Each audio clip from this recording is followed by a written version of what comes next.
ठीक है, चल सुन। तेरा ना फर्स्ट चैप्टर हम लोग मुझे 2 दिन का टाइम दे दे, क्योंकि वो थ्योरी चैप्टर है। अगर मैं खाली बोलते रहूंगा तो मैं अच्छा नहीं लगूंगा। तो थ्योरी चैप्टर है रिलेशन एंड फंक्शन, वो हम लोग स्टार्ट करेंगे 2 दिन के बाद। पैटर्न क्या रहेगा कि आज पेपर लिया, नहीं नहीं, आज क्लास ली, कल इससे रिलेटेड पेपर। इसमें कांसने वाली क्या बात है? आज पढ़ाया जो भी, चाहे थोड़ा पढ़ाऊँ ज़्यादा पढ़ाऊँ, लेकिन कल फिर पेपर होगा। फिर उसके अगली क्लास में फिर थोड़ा पढ़ाऊंगा, फिर पेपर, और फिर वीक, हाँ हाँ, उससे पुराना भी आएगा। और फिर वीकेंड पहुँचते पहुँचते वो चैप्टर हो सकता है ऑलमोस्ट कंप्लीट ही हो जाए। ठीक है ना? तो फिर वो पूरे चैप्टर हो जाएगा। फिर ऐसे करके अपने नेक्स्ट चैप्टर में जाना है।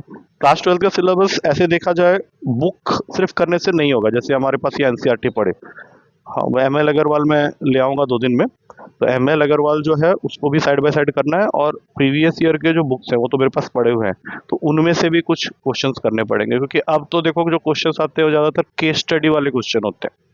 मतलब जैसे नॉर्मल क्वेश्चंस जो होते हैं उसके साथ में वो केस स्टडी वाले क्वेश्चंस ज़्यादा डालता है। रीजन असर्शन के क्वेश्चंस थे पहले, ये नहीं आते थे, अब आने लग गए। ये आसान नहीं होते हैं, यही तो करना होता है मेन। ठीक है, तो आज जो चैप्टर हम लोग स्टार्ट करने वाले हैं उसका नाम है इनवर्स ट्रिग्नोमेट्रिक फंक्शन। हम लोगों ने पिछले क्लास में पढ़ा था क्या? ट्रिग्नोमेट्री पढ़ा है, तो उससे पूरा का पूरा रिलेटेड। ऐसा नहीं होगा कि वहां जो पढ़ा था वो यहाँ काम नहीं आएगा। चैप्टर का नाम बहुत बड़ा है, तो हम लोग बाद में इसको इतना बड़ा लिखेंगे नहीं, इसका नाम कर देंगे ITF, inverse trigonometric function. Clear? अच्छा, क्लियर क्या, अभी तो कुछ किया ही नहीं मैंने। तो इसको पहले समझेंगे, बेसिक्स से इसके अंदर में क्या क्या चीजें होती हैं इसको समझते हैं। तो सबसे पहला हम लोग ऐसे लिखते हैं, y is equals to sine x. लिखते हैं, जैसे मान लो एग्जांपल एक ले लेते हैं यहाँ पे। साइन 30 डिग्री कितना होता है इसका वैल्यू? 1/2। अगर 30 डिग्री को हम लोग पाई के फॉर्म में लिख रहे हैं रेडियन में, तो क्या लिखते हैं? क्या इसमें इतना टाइम लग गया? अरे 180 डिग्री पाई होता है ना, तो 30 डिग्री पहुंचने के लिए 180 को किससे डिवाइड करना पड़ेगा? 60 से। अरे 180 डिग्री पाई होता है, हमें चाहिए 30 डिग्री, तो किससे डिवाइड करोगे 180 को? वैसे ही तो करते थे ना। इतना भूल गया, देख कितना होनहार वाला है तू। 180 को 30 बनाने के किससे डिवाइड करोगे? 90 से डिवाइड 30 आ जाएगा। 6 से। हाँ, तो 6 से डिवाइड करोगे, इसका मतलब ये भी 6 से डिवाइड होगा। पाई/6, अब सोच के देखो ना, पाई/6 30 डिग्री होता है, तो इसका मतलब हम लोग यहाँ पे और क्या लिख सकते हैं?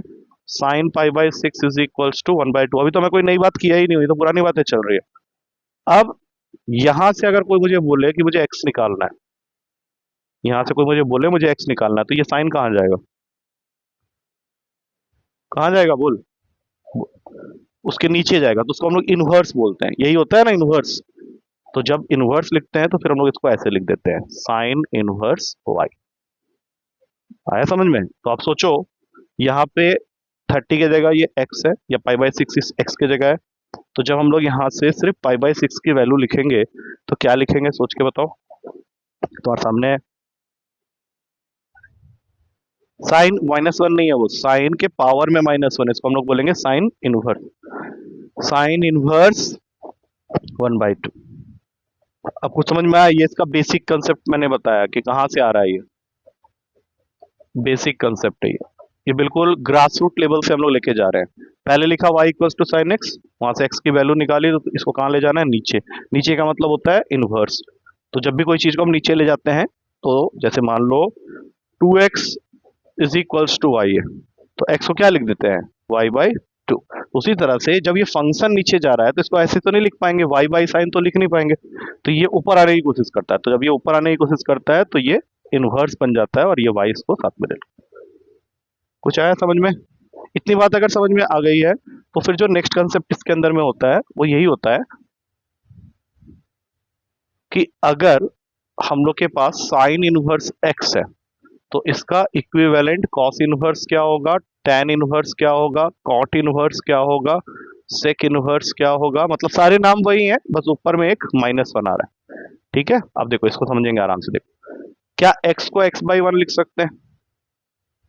तो साइन थीटा का जो फॉर्मूला होता है, ऐसे साइन थीटा लिखते हैं ना हम लोग, तो ये हो गया परपेंडिकुलर की जगह और ये 1 हो गया हाइपोटेनियस की जगह। तो अगर हम लोग बेस निकाल लें पाइथागोरस थ्योरम से तो वो सारी चीजें हम लोग फिलअप कर सकते हैं। कैसे, क्या आएगा बेस, आइडिया लगाओ।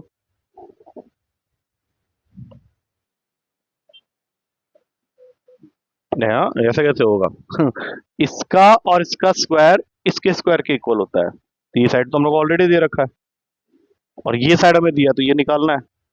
क्या बोलो, हूँ क्या, बोलो। हाँ, हाइपोटेनियस तो हमें दिया ही हुआ है ना। हाँ, अब बोलो। एक्स, एक्स ना ना, एक्स थोड़ी ना हाइपोटेनियस है। हाइपोटेनियस कौन है उसमें? हाँ, तो 1 है, तो बोलो फिर ठीक से। हाँ, तो बी स्क्वायर हमें निकालना है, तो इसको बी स्क्वायर ही रहने देते हैं। अब यहाँ से अगर हमें बी तक पहुंचना है तो क्या ये 1 माइनस एक्स स्क्वायर पहले होगा, तो रूट आ जाएगा। तो इसका मतलब ये जो साइड हम ढूंढ रहे थे ये क्या है, रूट का 1 माइनस एक्स स्क्वायर। तो जब इसका कॉस इनवर्स लिखेंगे तो क्या बनेगा, बताओ सोच के। बी बाई एच होता है ना, बोलो।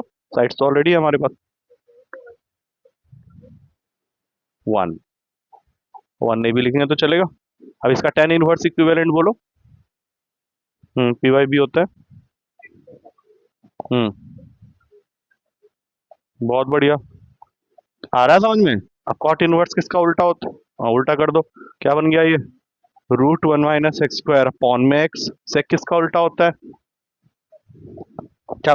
हाँ, बहुत बढ़िया, कॉसेक इनवर्स 1 बाई एक्स। तो अगर किसी क्वेश्चन में हमें दे रखा है से sine inverse x by y, अब क्वेश्चन ये पूछ रहा है कि इसका equivalent cos inverse, tan inverse, cot inverse, sec inverse और कॉसेक इनवर्स बताओ। तो कौन सा वाला बिना किसी कैलकुलेशन के निकाला जा सकता है, इनमें से कौन से वाले को हम लोग बिना कॉस से, क्या हो जाएगा जल्दी बताओ, वाई बाई एक्स। अब हमारा काम यह है कि बाकियों की वैल्यूज को हमें निकालना है। बोलो कैसे करेंगे। सबसे पहले बनाया ट्रायंगल, यहाँ पे लिखा थीटा, बोलो कौन सी साइड कहाँ जाएगी, वाई हाइपोटेनियस में जाएगा, एक्स परपेंडिकुलर में आएगा। अब बताओ बेस।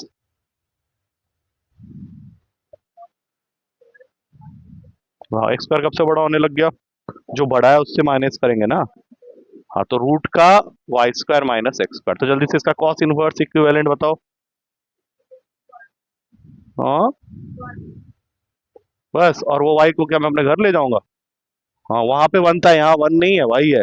टेन इनवर्स का बोलो। सारा गलत। टेन इनवर्स पर, हाँ, बाकी उल्टा करते हुए कॉट इनवर्स हो गया रूट का y square minus x square upon x, और सेक इनवर्स हो जाएगा वाई अपॉन अंडर रूट का y square minus x square. इसको बोलते हैं कन्वर्सन फॉर्मूला। ये सब कन्वर्सन फॉर्मूला है। तो अभी तक हमने क्या सीखा, एक तो मीनिंग सीखा कि इनवर्स आया कहाँ से, उसके बाद एक इनवर्स ट्रिग्नोमेट्रिक रेशियो को दूसरे में कैसे कन्वर्ट करते हैं ये भी हमने सीख लिया। क्या इतना पार्ट समझ में आ गया है? ये पूरे चैप्टर का सपोज कर लो 10 से 15%। अब हम लोग इसमें एक जाएंगे तुम्हारे फर्स्ट एक्सरसाइज के क्वेश्चंस जिसके ऊपर में बेस करके है, that is called principal range question. तुम्हारे बुक में एक टेबल दिया हुआ है जिसमें इन सारे ट्रिग्नोमेट्रिक रेशियोज के प्रिंसिपल रेंज के बारे में बताया गया है, और तुम्हारे पेपर में एक क्वेश्चन इसके ऊपर में जरूर आएगा। होता क्या वही बताने जा रहा हूँ, ध्यान से देखना।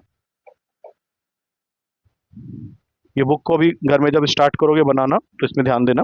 प्रिंसिपल रेंज में क्या करना है हम लोग को, सबसे पहले देखो साइन इनवर्स की जो वैल्यू होती है, साइन साइन का मैक्सिमम वैल्यू कहां से कहां तक लाई करता है, सबसे छोटी वैल्यू साइन थीटा में क्या आती है, जीरो नहीं, पिछले साल पढ़ चुके हो, -1। और सबसे ज्यादा होता है 1। तो जब हम लोग इसका प्रिंसिपल रेंज लिखते हैं तो ये वैल्यू हो जाता है -π/2 से π/2 क्लोज ब्रैकेट, क्योंकि साइन थीटा लाई करता है -1 से 1 के बीच में। तो जो थीटा है साइन इनवर्स जब होगा तो वो -π/2 से π/2। अब वही उसी तरीके से कॉस इनवर्स का होता है 0 से पाई, 0 से पाई, ये याद रखना तुम।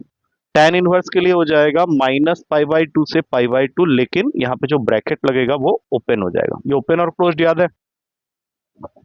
इसमें और इसमें क्या डिफरेंस है?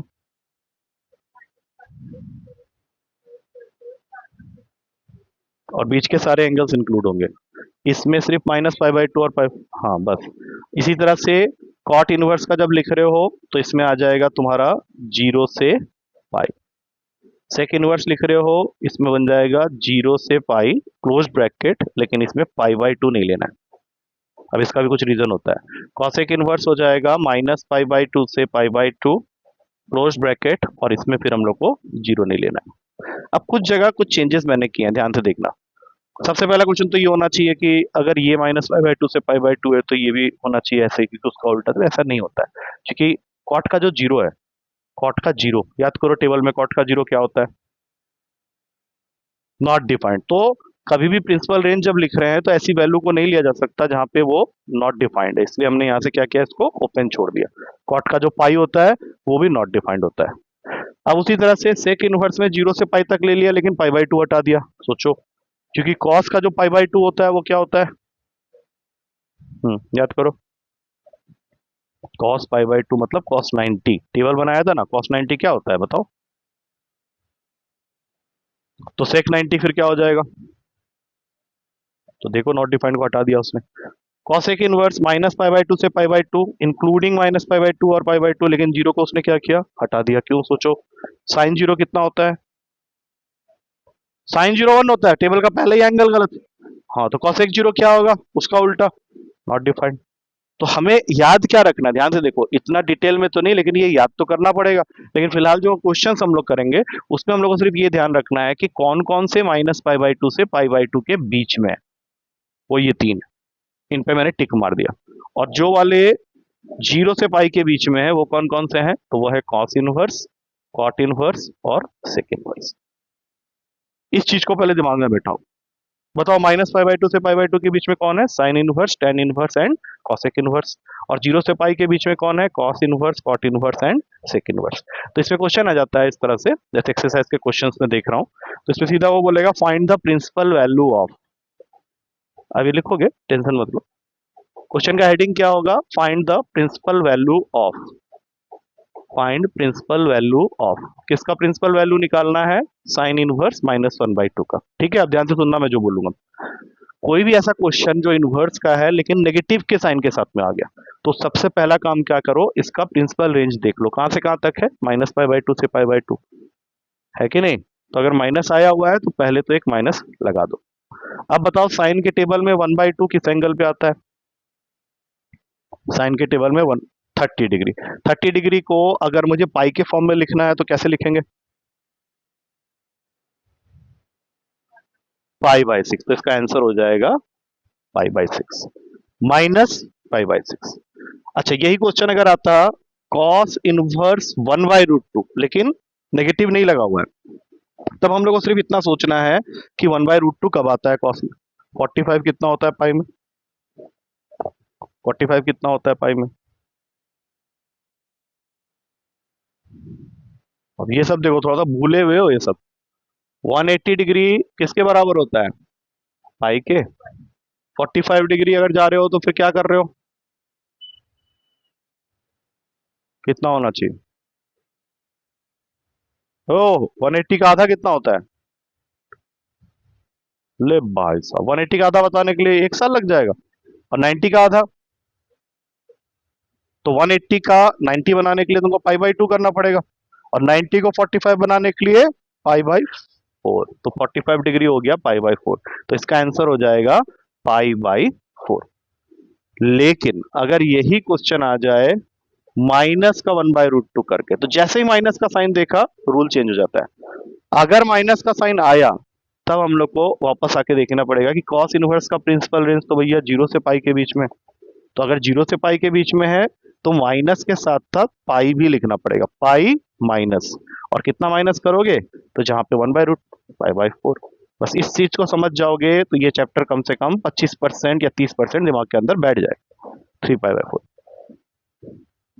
और पहले समझो, सुन लो पहले मैं क्या बोल रहा हूँ। कोई भी क्वेश्चन जिसने तुमको प्रिंसिपल रेंज पूछा है, प्रिंसिपल वैल्यू पूछा है, तो सबसे पहले प्रिंसिपल रेंज देखेंगे।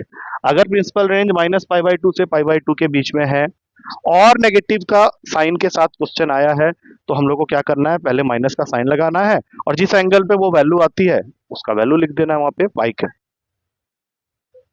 देखो जैसे एक क्वेश्चन और दिखाता हूँ। सपोज कर लो क्वेश्चन आ गया, what is the principal value of tan inverse -√3।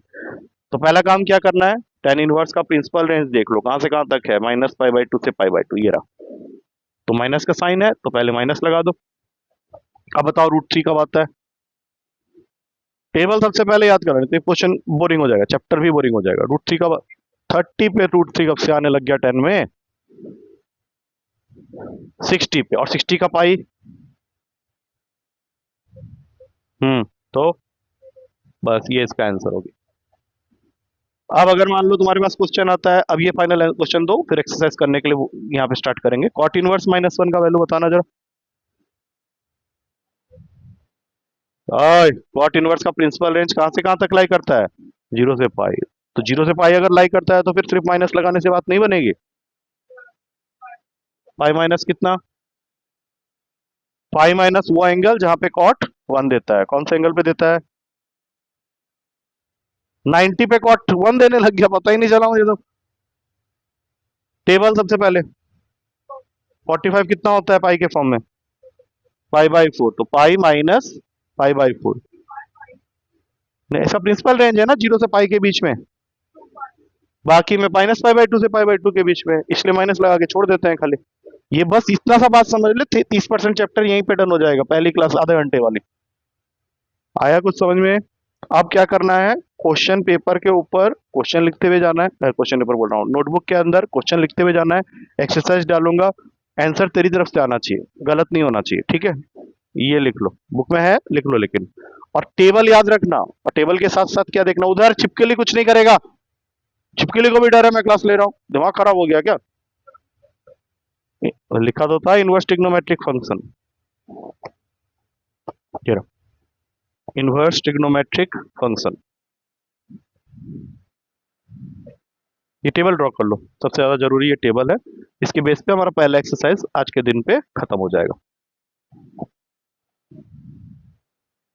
और ब्रैकेट के साथ, ऐसा नहीं कि ब्रैकेट बना नहीं रहे हो अपने मर्जी से, फिलहाल करने के लिए सिर्फ हम लोग को ये चाहिए कि कौन सा कहां से कहां तक लाई करता है, दैट्स इट।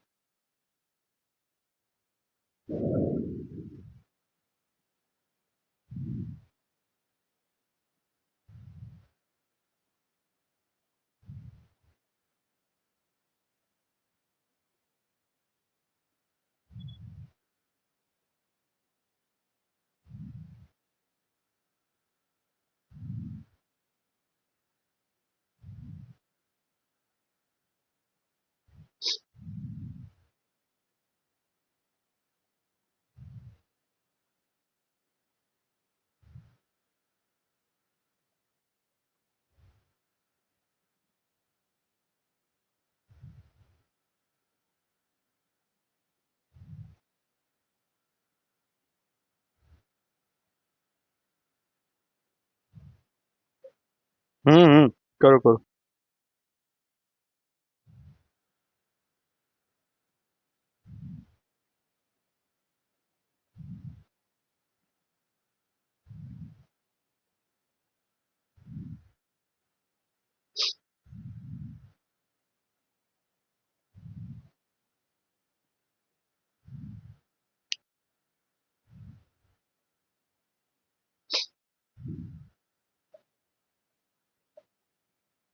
ठीक है, क्या बैठाना है दिमाग के अंदर कि -π/2 से π/2 के बीच में जो है वो कौन कौन है, साइन, टेन एंड कॉसेक।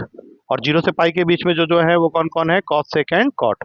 दूसरी चीज क्या बैठानी है दिमाग में कि अगर पॉजिटिव वैल्यू है फिर तो कुछ करना ही नहीं है, एंगल टेबल से देखेंगे पाई के फॉर्म में लिख देंगे।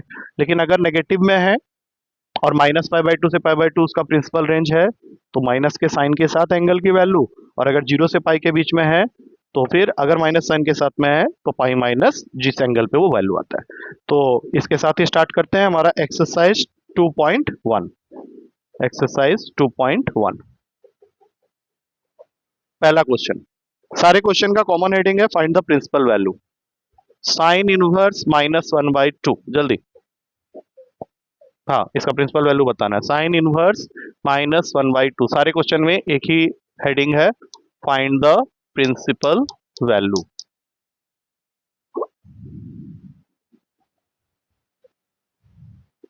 फाइनल आंसर बोलना है। बोलो।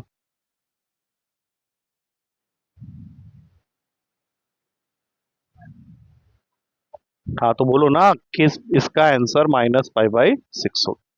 ठीक है, आंसर हम लोग बाद में चेक कर लेंगे, तू ही करेगा। सेकंड क्वेश्चन है cos इनवर्स √3/2।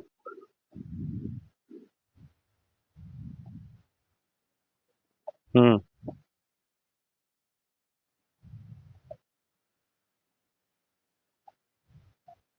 किसने बोला cos इनवर्स √3/2 60 पे देता है?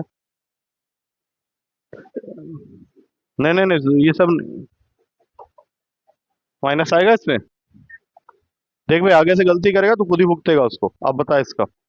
cosec inverse 2। 2 पहली बार देख रहा है? cosec इनवर्स 2 है। तो बताओ आंसर, बताओ फाइनल।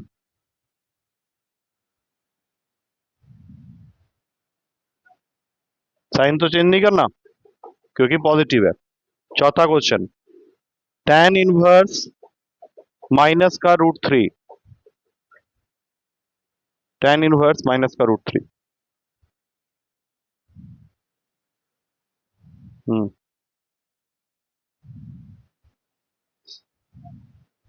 माइनस का π/3।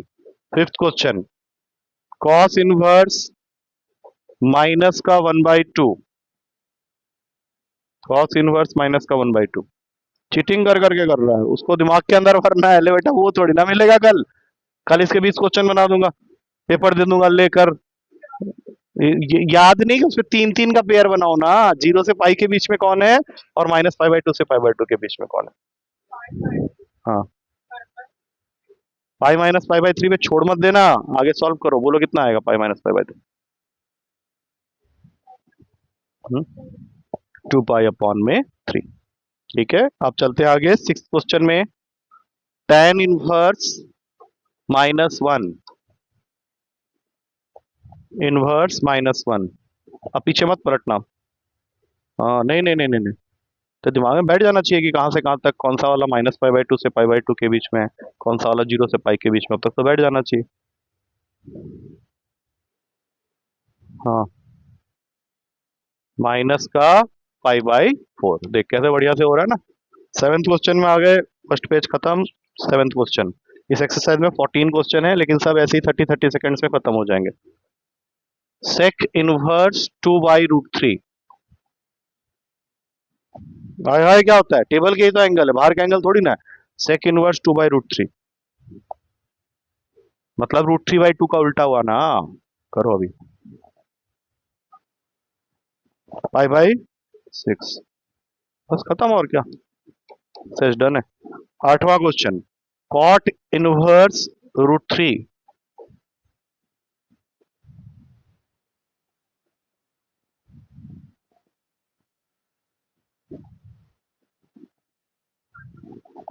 π/, साला 30 पे आता है बोल के π/3 बोल रहा है। मैंने मरने के बाद भी सिर काट के भी फांसी दिया जाएगा अलग से। Ninth question, cos inverse minus का 1/√2।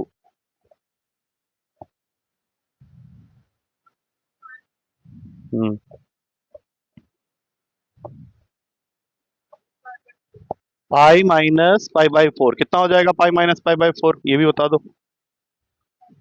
3π/4। आखिरी question, 10th question, cosec inverse minus का √2।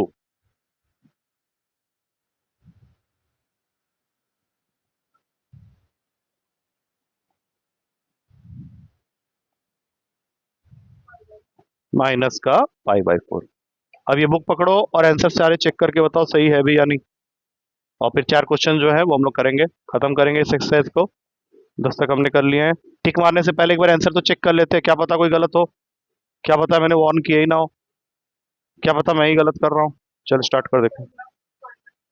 मैं यहाँ टिक मार रहा हूँ अलग पेन से, देखते हैं लेट्स से कितने टिक होते हैं तेरे। स्टार्ट।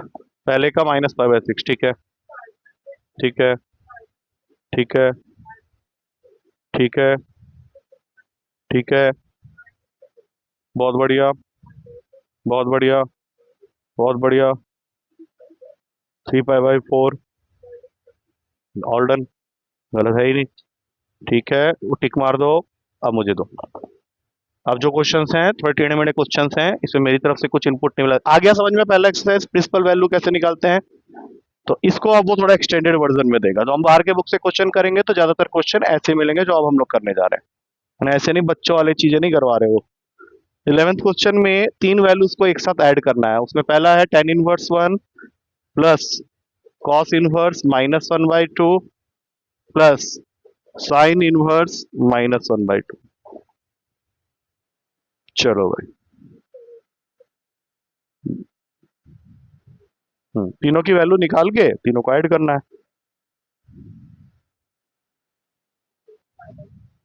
पहला हो गया π/4, दूसरा बोलो। ब्रैकेट डाल लेना, हमेशा माइनस है ना तो ब्रैकेट डाल दो।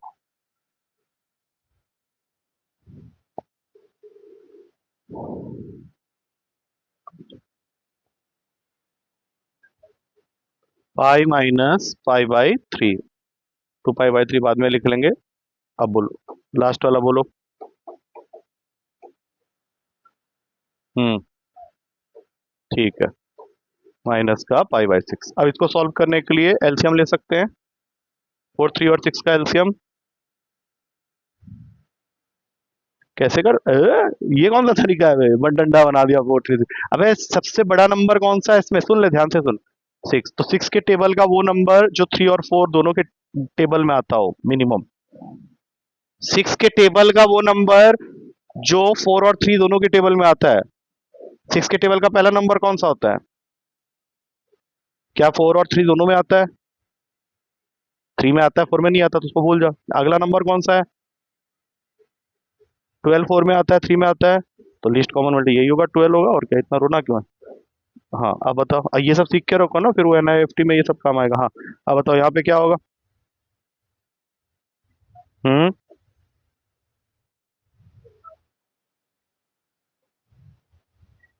8π। नेक्स्ट सॉल्व कर ले इसको। 3 + 8 11 -2। और छोटा हो सकता है, 9 और 12 दोनों कटेंगे। 3π/4। पहले एक बार इसका आंसर चेक करो सही है या नहीं, कल के लिए तैयारी कर लेना। हम्म, घातक एकदम। हाँ तो दे, बढ़िया। अब तो मैं ही कर रहा हूँ, कल तुझे करना है, कल तेरा खुशखबरी होगा। अच्छा, अब जो क्वेश्चन है थोड़ा दिमाग वाला है। इसमें दिया हुआ है स्टार्टिंग में ही कि साइन इनवर्स एक्स जे। हाँ भाई वाह।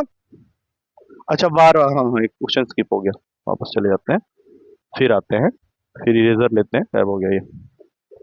12वां, cos inverse 1/2 plus 2 sine inverse 1/2।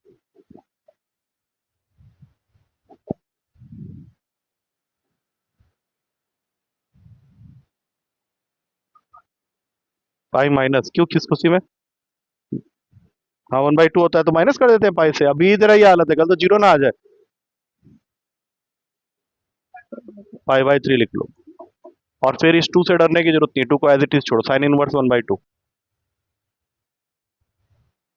π/6 किससे मल्टीप्लाई हो रहा है? 2 से, क्योंकि 2 सामने था। 3 में कटेगा, 2 बार π/3 आ गया, मतलब 2π/3। ठीक है, आसान था। चेक कर, एक बार आंसर चेक कर ले, उसको टिक मार दे। आंसर चेक करने से पहले ही टिक मार दिया, क्या पता गलत हो पीछे। दे। अब एमसीक्यू। एमसीक्यू में, एमसीक्यू तो आने ही आने। एमसीक्यू में क्वेश्चन क्या कह रहा है? If sine inverse x is equals to y, तो फिर इनमें से कौन सा सही है? पहला ऑप्शन, y की वैल्यू 0 से पाई के बीच में इंक्लूडिंग 0 और पाई, ऐसा भी लिखा हो सकता था। इसका मतलब क्या यही है? देखो जरा ध्यान से, 0 से पाई के बीच की वैल्यू इंक्लूडिंग 0 एंड पाई। हाँ, कई बार क्वेश्चन ऐसे आ जाएगा। -π/2 से π/2 के बीच की value including minus pi by to and pi by to, इस बार भी ऐसा ही ब्रैकेट लगेगा।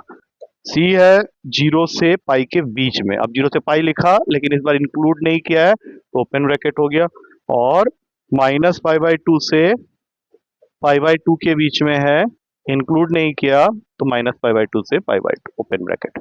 अब जरा दिमाग लगा के बताओ कौन सा सही है इसमें से, कौन सा? बी, वेरी गुड, आ गया समझ में। ठीक है, यही चीज हमने पहले डिस्कस की थी कि कहां से कहां तक लाई करता है, तो उस बात को उसने ऐसे पूछा है। अब आखिरी क्वेश्चन इस एक्सरसाइज का, tan inverse root three minus sec inverse minus two, इसकी वैल्यू इनमें से किसके इक्वल होगी? एबीसीडी चार ऑप्शन आ रहे हैं, एबीसीडी चार ऑप्शन में पहला ऑप्शन है पाई, दूसरा है माइनस का पाई बाई थ्री, उसके बाद है पाई बाई थ्री, और ये है two pi by three. Start.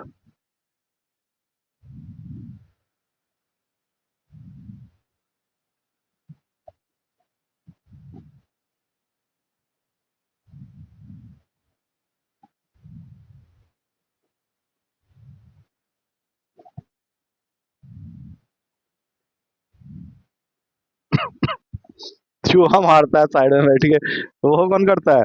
और एक तो ना गलत भी कर रहा है मेरे ख्याल से इस बार, कहीं कल जीरो फिरो ना आ जाए। ठीक से कर, ठीक से कर।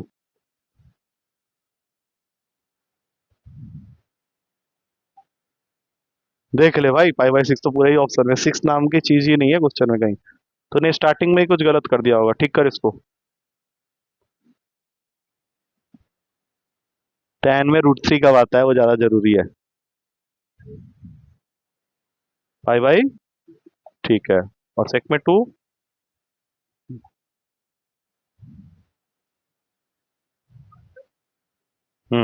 और माइनस का साइन भी है, तो सब तो तूने किया ही नहीं। ये क्या कर रहे हो, सेक में प्रिंसिपल रेंज कहाँ से कहाँ तक लाई करता है? हाँ, तो पाई माइनस कहाँ किया तूने? ये तो सारे गलत करोगे कल लग रहा है पेपर।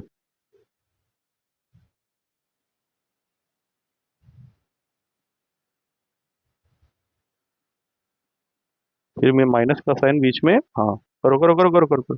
क्या आंसर है? हम्म आया समझ में, कुछ आया या नहीं आया? एक बार आंसर चेक कर लो लास्ट दो क्वेश्चन का, उसको टिक मारना है। आज की क्लास यहाँ पे खत्म होती है, लेकिन कल जो भी आज पढ़ाया है उसका पेपर होगा, ठीक है? कर लोगे इतना तो कोर्स हो सकता है ना, अभी कोई भागा भागी तो है नहीं, इतना तो कर ही सकते हैं। चलो स्टॉप कर दो।